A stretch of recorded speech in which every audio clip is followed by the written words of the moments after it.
Restez attachés à Jésus, le fruit de la véritable humilité. Jean 15h2.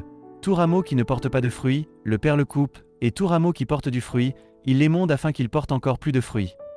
Touche 1. La véritable humilité. Dépendre entièrement de Dieu. Lors de la méditation d'hier soir, nous avons vu que la véritable humilité consiste à dépendre entièrement de Dieu. Mais comment dépendre de Dieu invisible, dont nous ne percevons pas la voix?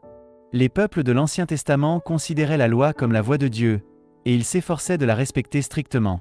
Cependant, une loi écrite, sans la guidance du Saint-Esprit, ne conduit pas au salut ni à la vie éternelle. Seule une confiance totale en Dieu, accompagnée de sa puissance, permet de suivre la loi. Tenter de gagner de la gloire par sa propre obéissance est une approche centrée sur soi, éloignée de la mentalité du royaume. La loi, avant la venue de Jésus, était la parole de Dieu, mais aussi une instruction temporaire.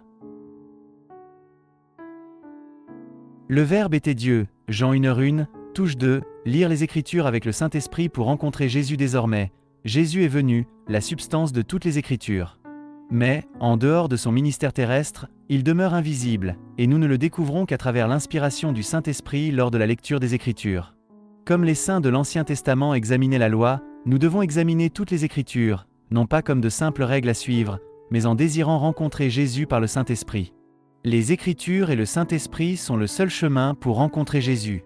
En dehors d'eux, tout « Jésus » perçu est souvent une illusion née de nos propres désirs, un idole de notre imagination, ce qui peut conduire à un fanatisme dangereux et profaner le nom de Jésus.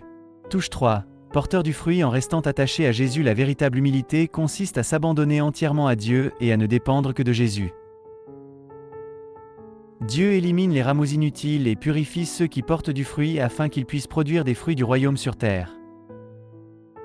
Nous ne pouvons être purifiés et fructifiés qu'en suivant Jésus, la parole incarnée.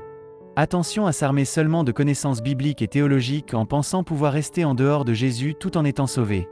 Nous sommes des rameaux incapables de porter du fruit par nous-mêmes. Prions pour apprendre la véritable humilité, rester attachés à Jésus, et ainsi demeurer en lui afin de porter les fruits du royaume. Au nom de Jésus-Christ.